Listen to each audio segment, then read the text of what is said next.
ఇన్నాళ్ళంటే నాటకాలు వేస్తూ వచ్చిరాని డబ్బులతో నీలాంటి వాళ్ళకు బాకీలు తీర్చలేక మేము టెన్షన్ పడేవాళ్ళం. ఇప్పుడు ఆ టెన్షను తీరిపోయింది. డబ్బుకు ఏ లోటు లేదు, కావలసినంత డబ్బు వస్తుంది. మా నాన్న ఎందుకు ఇవ్వడు? ఒక్కగానొక్క కొడుకుని కదా, మొత్తం నాకే ఇస్తాడు. నా మీద ఆశతో బతుకుతున్నాడు. ఒకే ఒక్కడిని వాళ్ళ వారసుని, ఇంకెవరున్నారు? నాకు తప్ప ఇంకెవరికి ఇస్తాడు?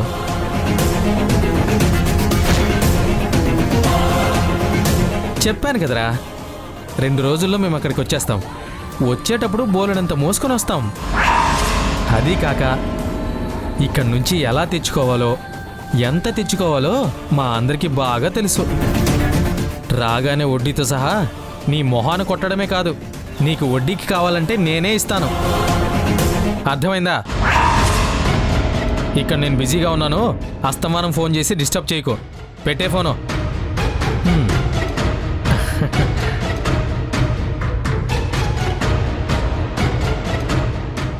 ఇదేంటి ఒక్కగానొక్క కొడుకు అని అంత క్లియర్గా చెప్తున్నాడు? నేను కూడా వీళ్ళ కూతురునైనప్పుడు నేను కొడుకును మాట్లాడుతున్నాను అంటాడు, కానీ ఒక్కగానొక్క కొడుకును అంటాడేంటి? అంటే వీళ్ళు నా అసలు తల్లిదండ్రులు కాదా? మరి నా గురించి ఎందుకు వచ్చారు? అసలు వీళ్ళు ఇక్కడికి ఏ ఉద్దేశంతో వచ్చారు? మీ మాటలు నాకెందుకు నమ్మబుద్ధి కావడం లేదు. తను మా రాధ, ఎప్పటినుంచో మాకు తెలుసు. ఇన్ని రోజులు ఒక మనిషి కనిపించకపోతే మీరు ఈ పాటికి పోలీస్ కంప్లైంట్ ఇచ్చే ఉండాలి కదా. తనకి గతం గుర్తులేదని వీళ్ళు నాటకం ఆడుతున్నారని ఎందుకు అనుకోకూడదు? మేము తప్పు చేసామనుకుంటే కత్తితో అడ్డంగా నరికేయండి. మీ కోటకు నా తలను వేలాడదీయండి. మీ గురించి ఎంక్వైరీ చేస్తాను. ఇప్పుడు ఆ ఊరెందుకు బాబు? ఏం అవసరం లేదు, నేను చెప్తున్నాను కదా. వెళ్ళనీయండి. నిజాలు తెలుసుకోకుండా ఏ విషయం నిర్ధారించలేం కదా. అంటే ఇప్పుడేంటి, మమ్మల్ని అనుమానిస్తున్నారా? లేదు, వీళ్ళ పద్ధతి అంతా తేడాగా ఉంది. ఖచ్చితంగా వీళ్ళని గమనించాలి. ఇప్పుడు మురారి గారు మాట్లాడినప్పుడు కూడా వాళ్ళల్లో ఏదో తెలియని భయం కనబడుతుంది. అసలు వీళ్ళు ఎవరు, ఇక్కడికి ఎందుకు వచ్చారో తెలుసుకోవాలి.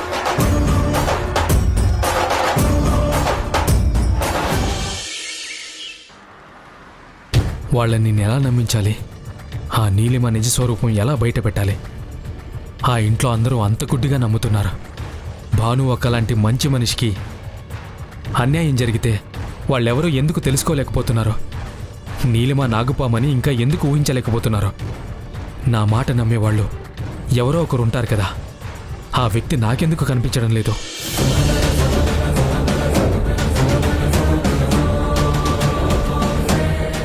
నేను ఇలా మారడానికి కారణం మీరే సార్. మీ తప్పు లేకుండా మీరు జైల్లో ఉన్నప్పుడు నేను మిమ్మల్ని ఎంతగానో అవమానించాను.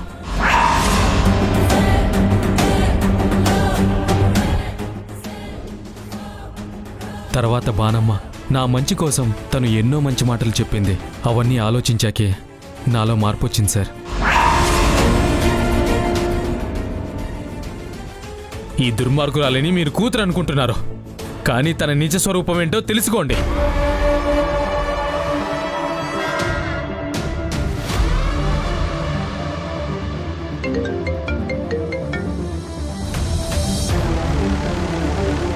హలో అజయ్, నేను పార్థుని మాట్లాడుతున్నాను. సార్, మీరు కరెక్ట్ టైంకి ఫోన్ చేశారా? ఇప్పుడే నేను మీ ఇంటి విషయాలు ఆలోచిస్తున్నాను. ఆ నీలిమ గురించి తలుచుకుంటూ ఉంటే నా ఒళ్ళంతా మండిపోతుంది. నేను ఎంత చెప్తున్నా ఎవరూ నా మాట నమ్మట్లేదు. కనీసం మీరైనా నమ్మండి సార్. నేను కూడా నీతో మాట్లాడాలనుకుంటున్నాను, అందుకే కాల్ చేశాను. చాలా మంచి పని చేశారు సార్. భాను అక్క మీ గురించి చాలా గొప్పగా చెప్పేది. మీకు కూడా తనంటే చాలా అభిమానమని నేను జైల్లో ఉన్నప్పుడు అంకుల్ కూడా చెప్పారు. అందుకే మీరైనా కనీసం నా మాట నమ్మితే ఆ నీలిమ నిజస్వరూపం ఏంటో మీకు తెలుస్తుంది. ప్లీజ్ సార్, తప్పకుండా నేను మీతో మాట్లాడాలి. మీకు కొన్ని విషయాలు తెలిసేలా చెప్పాలి. చెప్పాను కదా, నేను అన్నీ నిర్ణయించుకున్నానని. చెప్పు, ఎక్కడికి రమ్మంటావో అక్కడికే వస్తాను. నీతో డైరెక్ట్గా అన్ని విషయాలు తేల్చుకుంటాను. చాలా థ్యాంక్స్ సార్. మీరు ఎక్కడికి రావాలంటే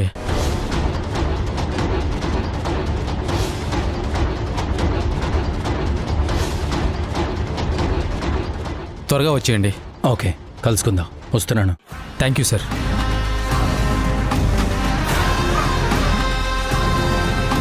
నీలిమా, ఆ ఇంట్లో నా మాట ఎవరు నమ్మరని నువ్వు చాలా ధైర్యంగా ఉన్నావు కదా.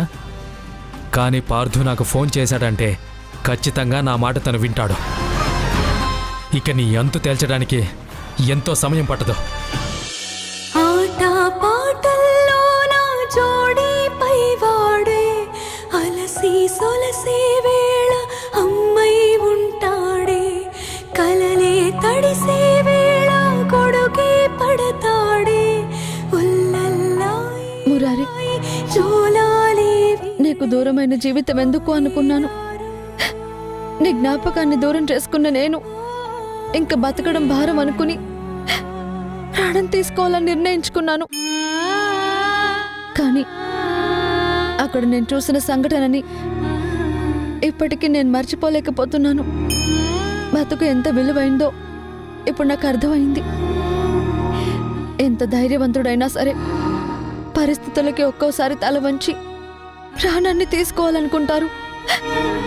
కానీ ఒక్క క్షణం ఆలోచిస్తే దేవుడిచ్చిన ఈ ప్రాణం చివరి వరకు కాపాడుకోవాలని ఎన్ని సమస్యలు ఎదురొచ్చినా వాటికెదురు నిలబడి ముందుకు వెళ్ళాలని ఈరోజు నాకు అర్థమైంది.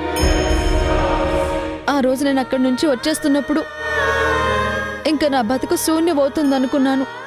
కానీ ఒంటరి ప్రయాణంలో ఎన్నో ఒడిదుడుకులు ఎదుర్కొన్నాను.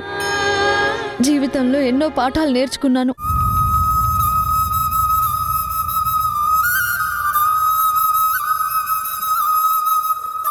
ఈరోజు నీవిచ్చిన ఒక మధుర జ్ఞాపకాన్ని కూడా కాపాడుకోలేకపోయాను.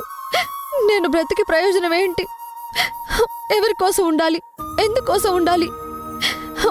ఈ ఊపిరింది కాబట్టే ఈ శరీరానికి ఇన్ని కష్టాలు వస్తున్నాయని మట్టిలో కలిసిపోవాలనుకున్నాను. కానీ నా నిర్ణయం తప్పని, ప్రాణం ఉన్నంత వరకు పోరాడాలని, చివరి వరకు విజయం కోసం ఎదురు చూడాలని ఇప్పుడు నాకు అర్థమైంది మురారి. అందుకే చెప్తున్నాను, ఒంటరి పోరాటం చేస్తాను. ఏ రోజు నేను ఇంకా ఉండలేను అనుకున్నప్పుడు అందరికీ దూరంగా వెళ్ళిపోదాం. నిన్ను వెతుక్కుంటూ నీ దగ్గరకు వస్తాను.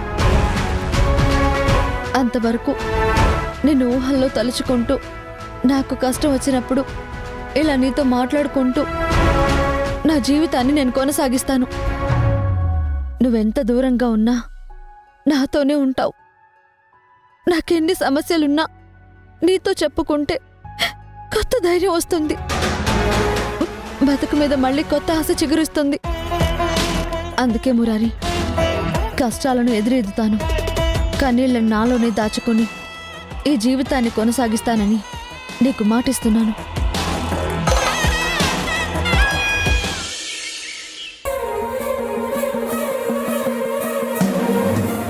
చాందిని, ఎక్కడికి రా?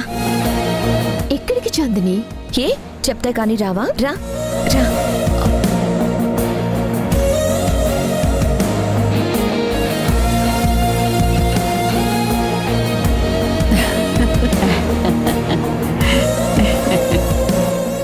ఏంటే నీలిమా, చాందిని నిన్ను తీసుకొస్తుంటే మళ్ళీ ఏం జరిగిందోనని భయపడుతున్నావా?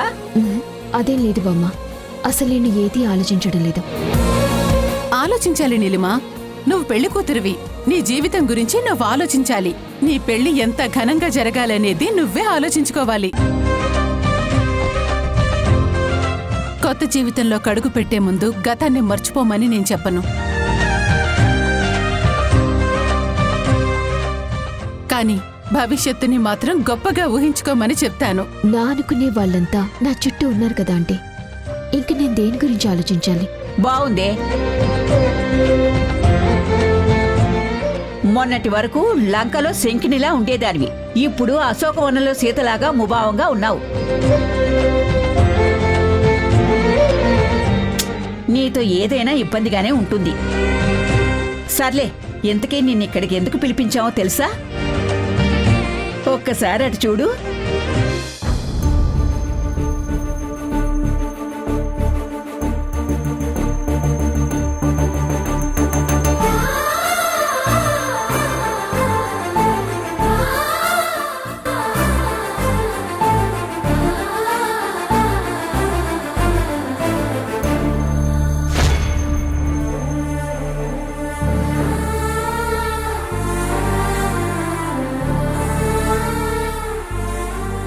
నీలిమా, అవన్నీ చూసాక కూడా నువ్వు ఏ ఫీలింగు ఇవ్వడం లేదు.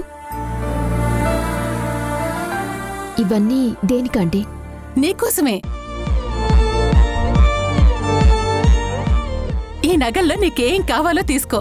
నీకేం బాగుంటాయో నువ్వే సెలెక్ట్ చేసుకో.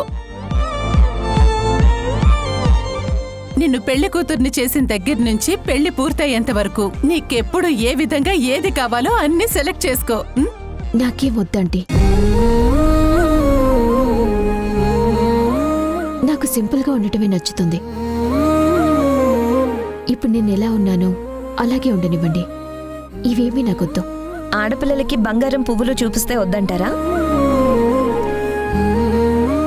నువ్వేంటి ఇలా మాట్లాడుతున్నావు? మమ్మీ నీకోసం ఎంత అభిమానంగా ఇవన్నీ ఇస్తుంటే కాదని ఎందుకంటున్నావు? అవునే, నగలు పెట్టుకుంటేనే ఆడపిల్లకి అందం వస్తుంది, పెళ్లి కూతురికి కళొస్తుంది. చెప్పాను కదా బామ్మ, నాకు దేని మీద వ్యామోహం లేదు. దయచేసి ఇప్పుడు నాకేం వద్దు. మీ మాట కాదంటున్నందుకు ఏమీ అనుకోకండి. నీలిమా, అదేంటి ఊర్మిళ, ఏంటి దీనికేమైంది?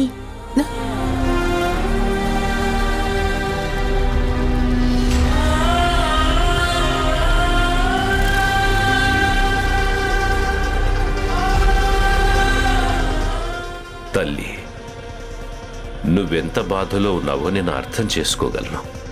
ఆందోళనలో ఉన్నప్పుడు దేని మీద ఆశ ఉండదమ్మా. చూడమ్మా, ఈ ఇంట్లో అందరూ నీ గురించే ఆలోచిస్తున్నారు, నీకు అండగా నిలబడుతున్నావు.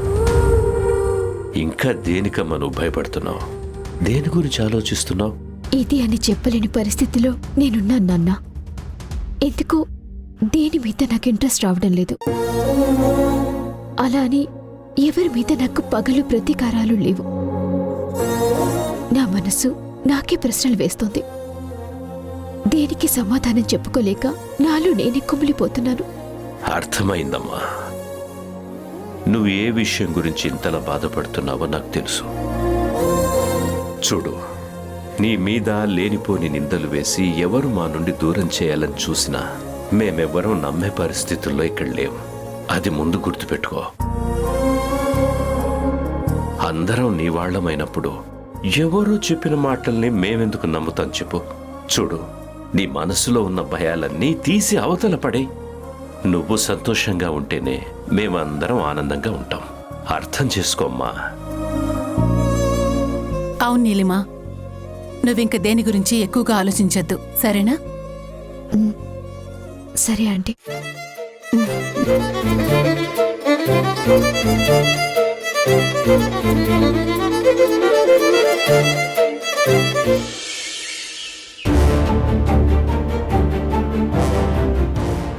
వీళ్ళు నిజంగా నా పేరెంట్స్ అవునో కాదో తెలుసుకోవాలి.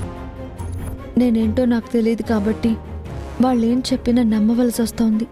కానీ వాళ్ళు ఆడుతోంది నాటకం, కురిపిస్తుంది అతి ప్రేమ అన్నది తెలుసుకుంటే వాళ్ళు ఎందుకు వచ్చారు, వాళ్ళని ఎవరో రప్పించారన్న విషయం తెలుస్తుంది.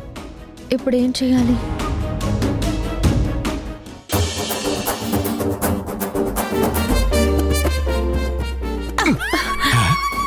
ఏంటి ఆ మూట? పళ్ళేమైనా కొట్టేశావా? పళ్ళు కొట్టేస్తే ఏమొస్తుందండి? తింటే బలం వస్తుంది. మనకు కావాల్సింది అది కాదు కదా, కాసులు కురిపించేవే కొట్టుకొచ్చాను.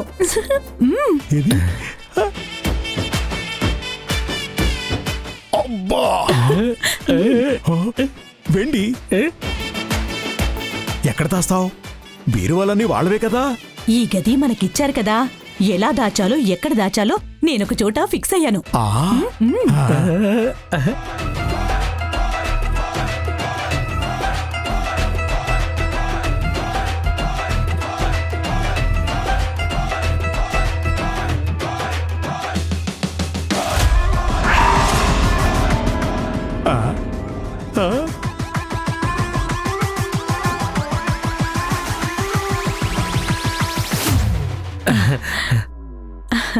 నానా, అమ్మని అడిగావు సరే, మరి నువ్వేం కొట్టేశావు? ఈ వాచ్ కొట్టేశాను. దీని ఖరీదు ఎంత ఉంటుందో నాకు కరెక్ట్ గా తెలియకపోయినా కాస్ట్లీదని చూస్తే అర్థం అవుతోంది. అరే, మేమిద్దరం అనుకున్నది చేస్తున్నాం. మరి నువ్వేం కొట్టేశావు అది చూపించు. నేను మీలాగా చిల్లర దొంగతనాలు చేసి చీపు దొంగని అనిపించుకోదలుచుకోలేదు. ఆ నేను దోచుకునేది వేరే ఉంది. అది అనుకున్నట్లు జరిగితే మన తలరాతే మారిపోతుంది, మన దరిద్రం తీరిపోతుంది, అబ్బా మనం ఎక్కడికో వెళ్ళిపోతాం. ఊహల్లో కొండంచు దాకా వెళ్ళకు. అక్కడి నుండి పడితే వాస్తవంలో కాళ్ళు చేతులు విరిగిపోతాయి. అప్పుడు హాస్పిటల్కి వెళ్ళిపోతావు. ఊహలు మానేసి వెళ్ళి పని చూడు. ఒక అద్భుతం జరిగే వరకు ఎవరూ గుర్తించరు. జరిగాక మీరందరూ ఆశ్చర్యపోతారు.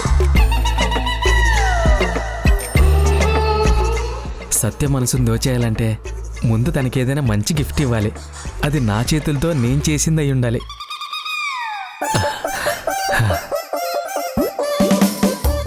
ఏ ఇంకేమైనా దొరుకుతాయేమో, వెళ్ళి తీసుకొస్తాను. అమ్మయ్యా,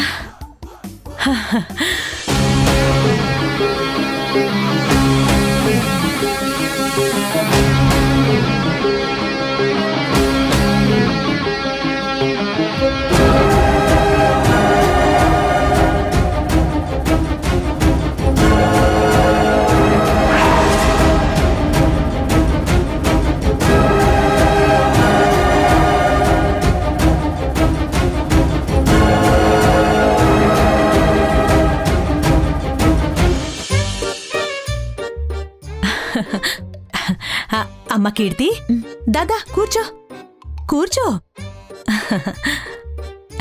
ఇప్పుడే నీకోసం అనుకుంటున్నాను, అప్పుడే నువ్వు వచ్చేసావు. అమ్మా, నిన్నొక విషయం అడగాలని వచ్చాను. ఇది నీకు తప్ప ఇంకెవరికీ తెలియదని నాకు తెలుసు. ఏంటమ్మా, ఏంటో చెప్పు. నీ గురించి నాకు మొత్తం తెలుసు కదా, అదేంటో చెప్పు. ఆ విషయం ఏంటో చెప్పు. నేను గుడికి వెళ్ళానమ్మా. నా తలరాత ఎందుకు ఇలా మారిపోయిందని పంతులు గారిని అడిగాను. అప్పుడు ఇదిగో ఈ మోచేతి మీద పుట్టుమచ్చ ఉంది కదా, ఈ మచ్చే నీ జీవితంలో ఎన్ని సమస్యలు తీసుకొచ్చింది. ఆ మచ్చ అక్కడ ఉండటం వల్లే నీకు ఇలాంటి పరిస్థితి వచ్చింది అని పూజారి గారు చెప్పారు. మరి మీరు చిన్నప్పుడు నా జాతకం చూపించుంటారు కదా, అప్పుడు ఇలా జరుగుతుందని మీకెవరూ చెప్పలేదా? ఎందుకు చెప్పలేదమ్మా, బ్రహ్మాండంగా చెప్పారు. నా జాతకంలో ఇలాంటి సమస్య ఉందని చెప్పినప్పుడు మీరు నన్ను కంటికి రెప్పలా చూసుకోవాలి కదా, మీరెందుకు అలా చేయలేదు? అబ్బే, ఈ పూజారికి తెలియక అబద్ధం చెప్పాడమ్మా. చిన్నప్పుడు నీ జాతకం చూపిస్తే అక్కడ మన ఊర్లో ఉన్న పంతులు గారు ఏం చెప్పారో తెలుసా? ఈ అమ్మాయికి చేతి మీద మచ్చ ఉండడం వల్లే జీవితంలో కలిసి వస్తుంది, గొప్ప వాళ్ళింట్లో ఉంటుంది, తన ద్వారా మీరు కూడా ఆ గొప్ప వాళ్లతోనే కలుస్తారు, మీ జీవితమే గొప్పగా మారిపోతుంది, ఎక్కడికో వెళ్ళిపోతారని చాలా గొప్పగా చెప్పాడమ్మా. అవునా అమ్మా, అలా చెప్పారా? అవును తల్లి, నేనబద్ధం ఎందుకు చెప్తాను? నువ్వు పుట్టగానే నిన్ను మొదటిసారి ముద్దు పెట్టుకున్నప్పుడు ఈ చేతి మీద మచ్చని చూశాను.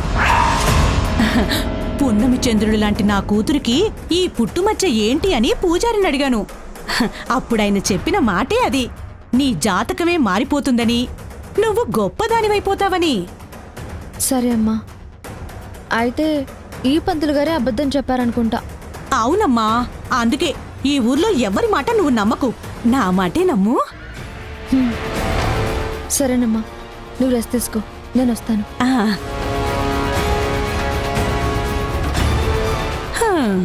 పిచ్చిది, పిట్ట కథ చెప్పితే నమ్మేసింది.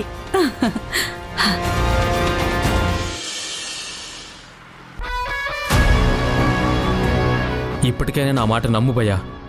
మీ ఇంట్లో ఎవరూ నా మాట వినిపించుకోవడం లేదు. కనీసం నువ్వైనా అర్థం చేసుకో భయ్యా. ఎందుకంటే నీలిమ అందరినీ నమ్మించగలదు, కానీ నిన్ను నమ్మించలేదు. నీలిమ విషయంలో నువ్వు ఎన్నోసార్లు ఎంతో సీరియస్ అయ్యావని భాను ఒక నాతో చెప్పింది. అందుకే నేను నీతో చెప్తున్నాను, ఆ నీలిమ నిజస్వరూపం ఇదే. అక్క చనిపోలేదు, అక్క చనిపోయినట్టుగా సృష్టించింది. ఈ విషయం మీ ఇంట్లో ఎంతో మందికి చెబుదామని ప్రయత్నిస్తున్నా వాళ్ళెవరూ కనీసం నా మాట వినిపించుకునే పరిస్థితుల్లో లేరు. అందుకే నీకు చెప్పాలని పిలిచాను. నిజం మొత్తం నీకు చెప్పేశాను. ఇక ఏం చేస్తావో నువ్వే చేయాలి భయ్యా. అయితే నువ్వు చెప్పిన ప్రతి మాట నిజమే అంటావు? నేను పాత నేరస్తున్నే కావచ్చు భయ్యా, ఒకప్పుడు రౌడీ షీటర్ని కావచ్చు, కానీ ఇప్పుడు నేను మారిపోయాను. ఒక మంచి పని చేయాలని ఎదురు చూస్తున్నాను. ఒక మంచి కుటుంబంలో ఎలాంటి అలజడి ఉండకూడదని ఇంతలా ప్రయత్నిస్తున్నాను. అందుకే అందరూ నన్ను ఎంతలా తిట్టినా సరే మీ అందరినీ ప్రాధేయపడి మరి ఈ విషయాన్ని చెప్తున్నాను. నువ్వు నమ్మావంటే నువ్వు ఇంట్లో మాట్లాడతావు, అందరికీ నువ్వు చెప్తావు, నీ మాట అందరూ నమ్ముతారు. కాబట్టి ఆ నీలిమ నిజస్వరూపం ఏంటో బయటకు వస్తుంది, మీ కుటుంబం బాగుపడుతుంది. తప్పకుండా అజయ్, నువ్వు ఇంతలా చెప్తున్నావంటే నేను నమ్మకుండా ఎలా ఉంటాను? నేను నమ్మాను. నువ్వు చెప్పింది నిజమని మనస్ఫూర్తిగా నమ్ముతున్నాను. ఈ విషయం గురించి నీలిమని ఖచ్చితంగా నిలదీస్తాను.